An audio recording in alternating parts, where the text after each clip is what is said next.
This is the 37th year during which Rheda Becker has brought us a Martyrology presentation.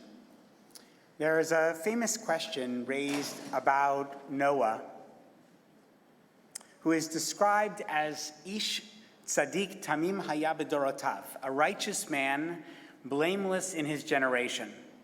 And so the rabbis ask a question: was he righteous in comparison to his generation, a generation so terrible as to be wiped out in a flood, and therefore Noah was perhaps not that righteous at all? Or was Noah righteous despite the incredible pressure of his wicked generation, and therefore perhaps he was more righteous than we can ever imagine? There isn't a simple answer to that question. Noah was just one man, but what if it had been hundreds? What if there had been thousands of Noahs to resist such evil?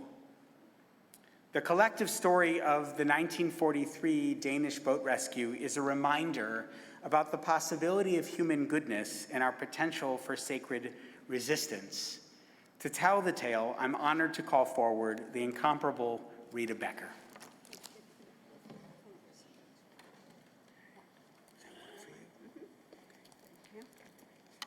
Thank you very much. Thank you. Can you hear me? Great. On Yom Kippur, in synagogues throughout the world, we remember Jewish martyrs, people who were murdered only because they were Jewish. In the past 37 years at Beth, I've had the privilege of leading this service in which we've remembered martyrs from different periods of Jewish history. It's a tradition for our congregation and our welcomed guests to take this time to remember, to bear witness to these terrible injustices. We've remembered those who were murdered because of the infamous blood libel, the lie that Jews murder Christian children for their blood to make matzahs for Passover. This lie sparked terrifying pogroms in Tsarist Russia and Poland. These pogroms changed the course of Jewish history and were responsible for a wave of 2 million Jewish immigrants seeking safety here in America in the early 20th century. Many of the parents and grandparents and even great-grandparents of people here today came to America then. Another murderous lie came out of Tsarist Russia, and it was a fake document called the Protocols of the Elders of Zion, claiming that Jews control the world press, the banks, the governments, and more. I recently read an article in The Atlantic about Elon Musk's grandfather, who moved from Canada to South Africa because he preferred apartheid. He spoke openly about his hatred of Jews and referred to that fake document, the Protocols of the Elders of Zion, to illustrate his point. Unbelievably, both of these libels are alive today, creating hatred of Jews in different parts of the world. Sadly, a few days ago, a red swastika was painted on the door of the Hebrew cemetery in Baltimore County. The German swastika is a sign of hate. It comes from the time of the Holocaust, a world catastrophe unlike any other, when 6 million Jews were systematically annihilated in the Nazis' final solution. This year, I bring you a remarkable story from that terrifying period. The recent holiday of Rosh Hashanah marked the 80th anniversary of the rescue of the Danish Jews during World War II. It's a story about courage, about democracy, and about human decency. And I'm so pleased to share it with you today.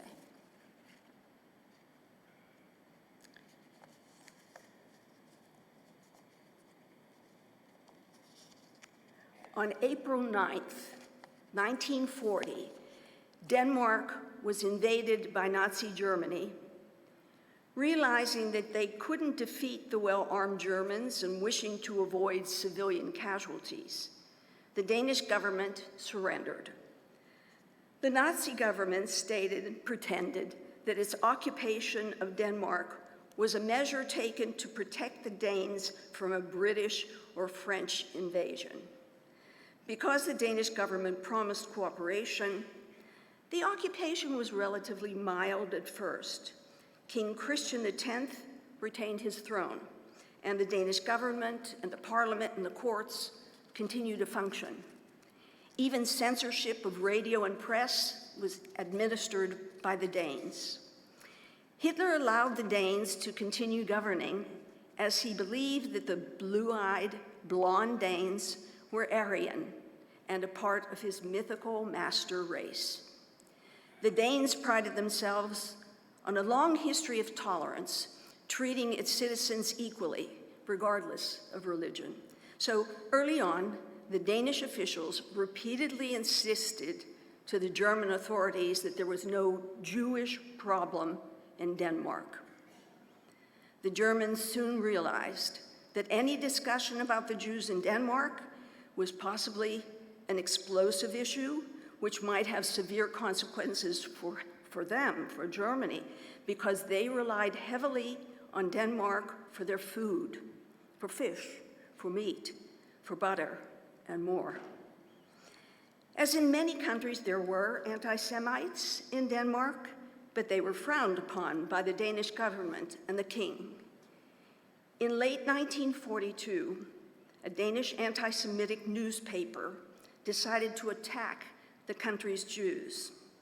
Arsonists tried to start a fire at the Great Synagogue in Copenhagen.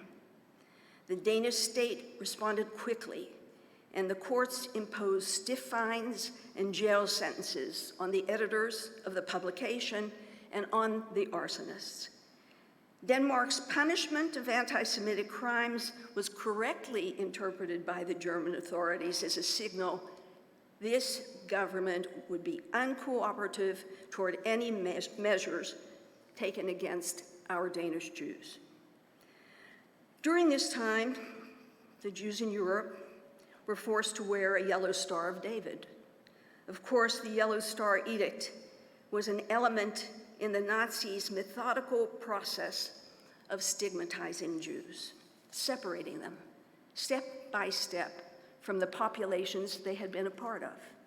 It was intended to mark the Jews as a people unlike the rest of society and unworthy of inclusion.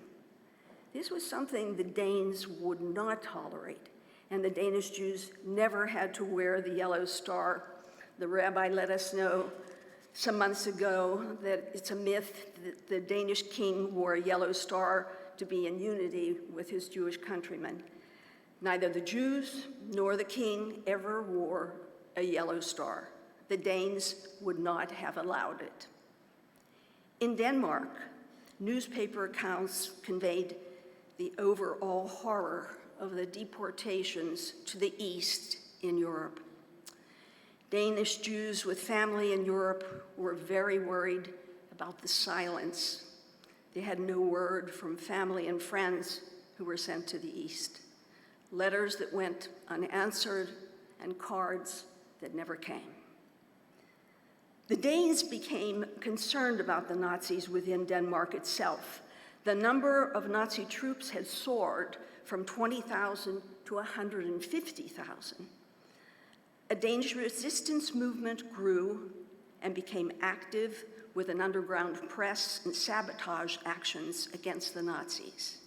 In the summer of 1943, acts of sabotage, strikes, and reprisals began to spread all across Denmark. Nazi occupation forces and the Danish resistance movement were openly hostile to each other.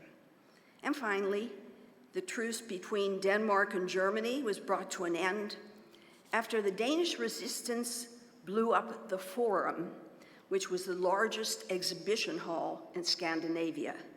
It had recently been converted by the Germans into barracks for 2,000 German troops.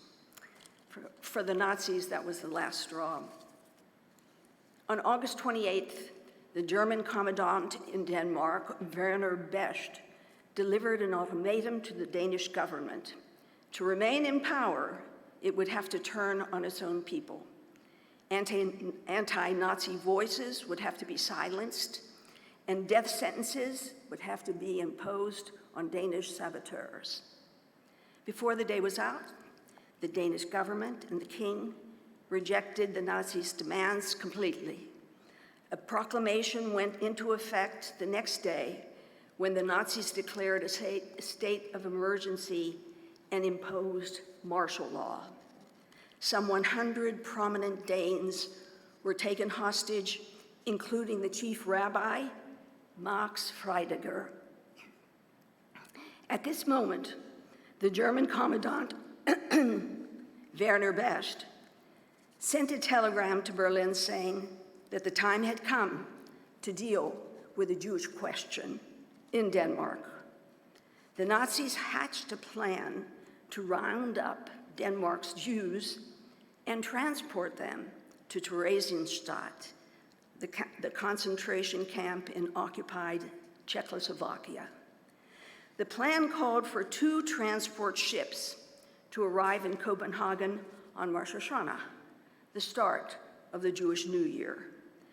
With the ships in place, truckloads of Gestapo forces would fan out to conduct midnight raids on Jewish homes throughout Denmark.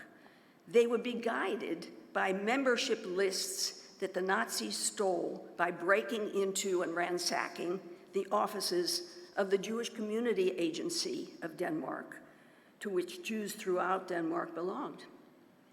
Hitler ordered his staff to give Best everything he needed, and on September 19th, Adolf Eichmann, the SS officer in charge of transporting Jews, sent a Gestapo contingent to Denmark. The next day, Best alerted the head of shipping operations, a man named Georg Dukvich, to prepare for the transport of the Danish Jews to concentration camps. Dukvich was a civilian member of the German occupation staff. He was a German who lived in Denmark for 15 years. When the occupation came, he became head of the German shipping operations, and he worked closely with Werner Best. But when Best told him of the plan to round up the Jews in 48 hours, Dukvich argued with him, saying that it was a terrible mistake, that the Danes would not allow it. Over the years he'd lived in Denmark, Dukvich had developed a long-standing relationship and friendship with Danes. He knew them well. When Best told him what he had planned for the Jews, Dukvich wrote in his diary, "I know what I have to do." His chosen course would take him to Sweden for a secret meeting to inform the Prime Minister about the Nazis' plan and to ask him to provide refuge for Danish Jews, Denmark's Jews. The Prime Minister called an emergency meeting, that is in Sweden, of his cabinet, and he told Dukvich that Sweden could not provide refuge without the approval of the Nazis. So he had sent a telegram to Berlin. Not surprisingly, there was no response and no change to the Nazis' plan. Dukvich flew back to Denmark, and again, he wrote in his diary, "There will be no detour from the road I have taken." Then, Dukvich leaked word of the Nazis' plan for the deportation of Denmark's Jews to the chair of the Danish Democratic Party, Hans Hedtoft. Dukvich told him that in less than 24 hours, ships would anchor in Copenhagen's harbor for the transport of thousands of Danish Jews to concentration camps.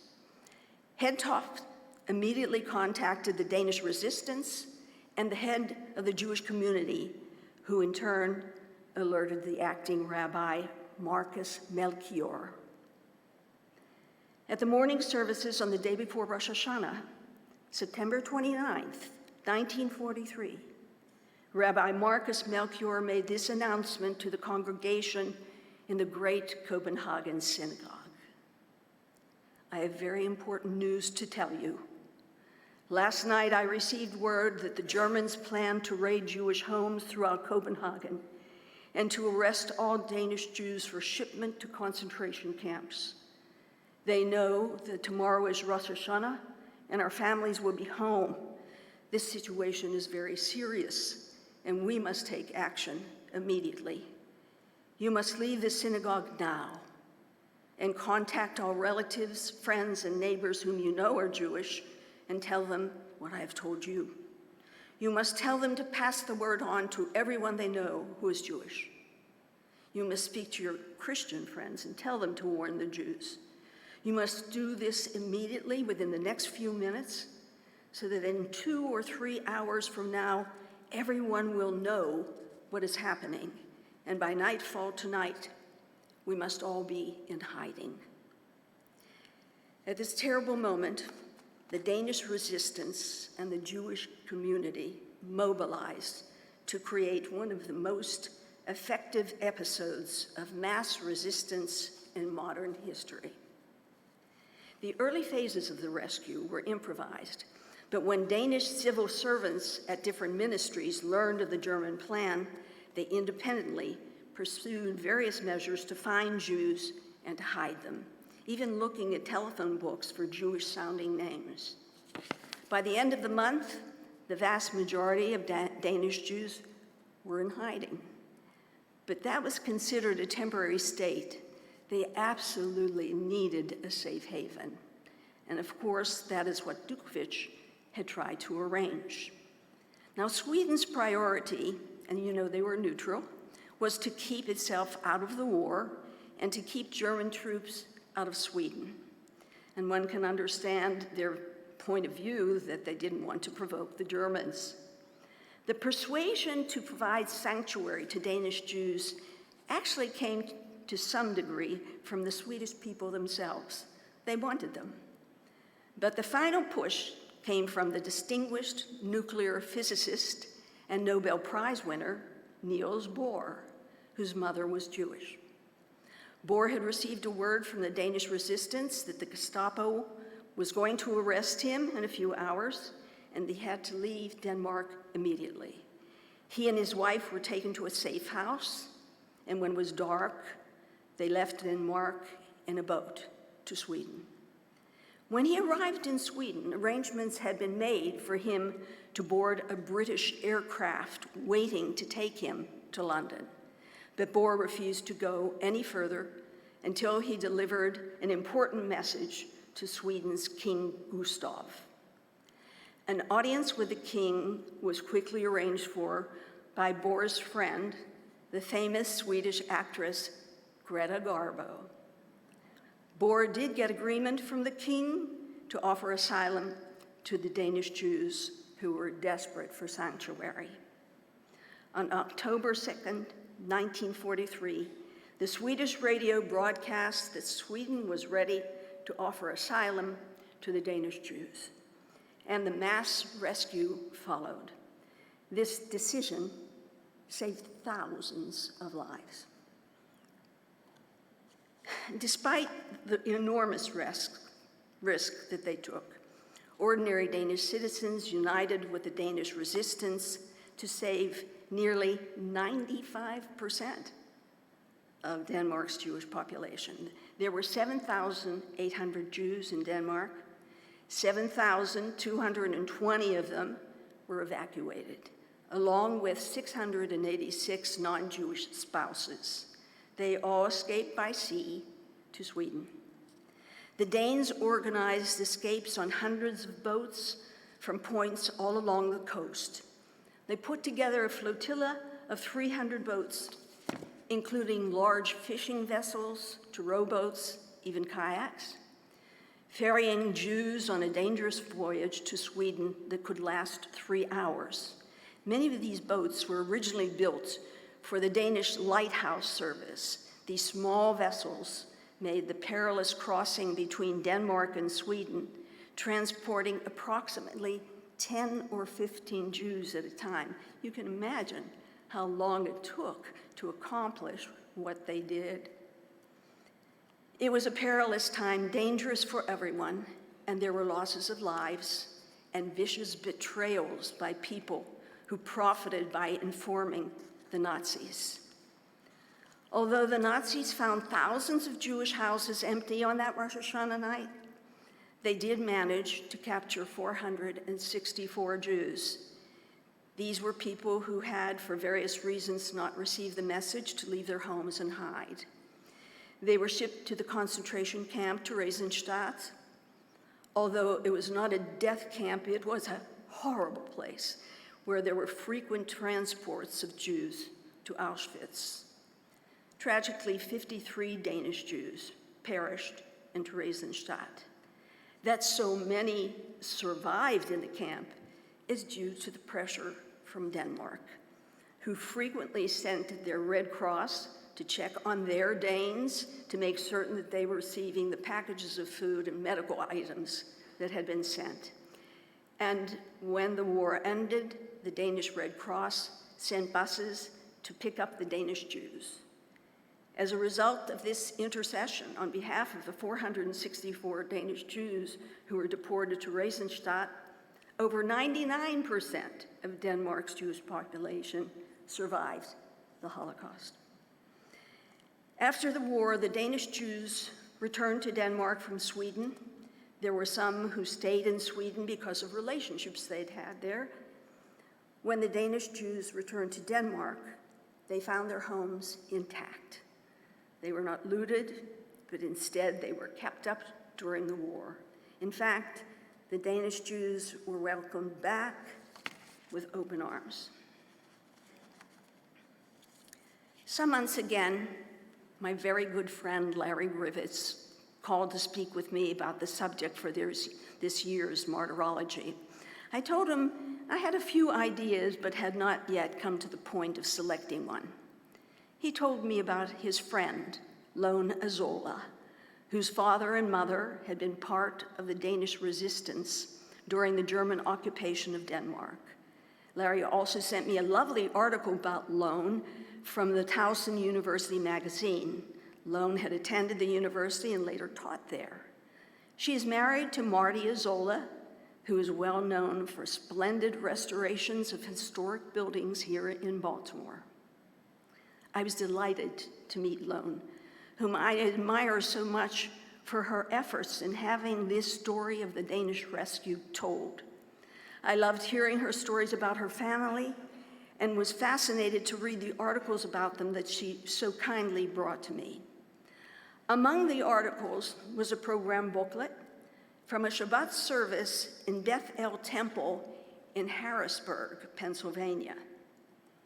At this Shabbat service in 1992, the congregation honored the righteous among nations. These are people who were not Jewish but risked their lives to help Jews and recognized by Yad Vashem as the righteous. Among the list of people they were honoring, which included Raoul Wallenberg, was Lone's father, Odin Tiedemann. The governor of Pennsylvania, Robert Casey, sent this proclamation. I'm pleased to join with the congregation of Bethel Temple in honoring the legacy and memory of the late Odin Tiedemann. In a time of horror and crisis across Europe, when friends turned to enemies overnight, the story of the Danish resistance movement is one of the great untold heroic sagas of World War II. Odin Tiedemann was part of that saga, a man who risked his own life and his livelihood to protect his fellow Danes, Danish Jews, from the onslaught of the Nazi Holocaust. I have invited Lone to come to Beth Am today to read the words that her brother spoke at the ceremony that evening. May I present Lone Azola.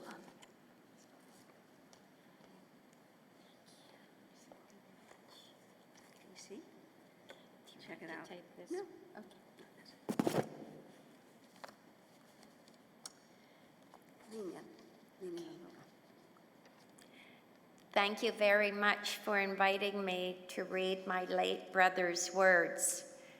I feel grateful that you are recognizing the efforts of those persons who, though not Jews themselves, tried to help Jews escape the terrors and atrocities of Hitler.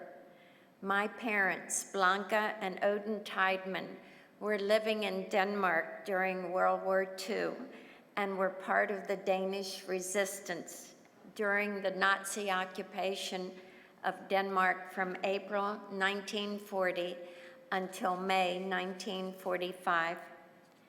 First, a little background with regards to where my parents were in their lives and where they were living when the occupation occurred.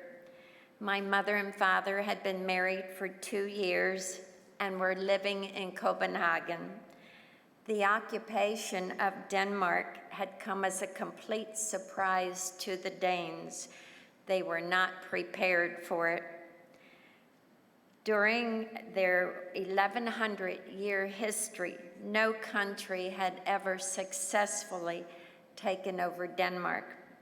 The invasion was swift and by surprise. It took the Danes over a year to start to build a resistance. The Nazis did not immediately take Jews and send them to concentration camps. In fact, Denmark was the recipient of Jews from Germany who felt safe there. My parents moved to central Denmark in 1942, where my father became an assistant minister of fisheries. My father started becoming involved in the Renaissance movement at this time, as did most of the employees of the Ministry of Fisheries. Then on the move again to a large port on the North Sea, where he became one of the leaders of the resistance movement with 450 men under him. The West Coast fishermen were communication links to the Allied forces in England reporting any German activity. My father and the fishermen were instrumental in informing the Allies about a bomb plant being developed on the island of Fanu. That plant was soon destroyed by the British Royal Air Force. My father also communicated to the Allied forces how much fish was shipped to Germany and precisely where it was going. Germany was running out of food, and the specific destination indicated where their troops were concentrated. After a few frightening incidents, my parents and sister fled to Copenhagen. Once there, my father resumed his resistance activities at the headquarters of the Ministry of Fisheries, where he became directly involved in the escape of Jews from Denmark. He authorized the use of the ministry's patrol boats to transport Jews. Since gasoline and kerosene were rationed, a card was necessary to obtain these items. My father helped counterfeit gasoline and kerosene ration cards, which were then distributed among fishermen who smuggled Jews from Copenhagen to Sweden. The business of duplicating the ration cards was risky and involved. The entire Ministry of Fisheries building was a storehouse for resistance equipment. The building was only a few blocks from the Nazi Supreme Command. In 1944, the Royal Air Force bombed the Nazi headquarters. The Nazi commanders called the Minister of Fisheries and told him they were taking over his building in 2 hours. Dad knew that the entire operation, smuggling Jews to Sweden, would be halted if the equipment in the building was confiscated. While 2 Nazi guards were controlling the entrance,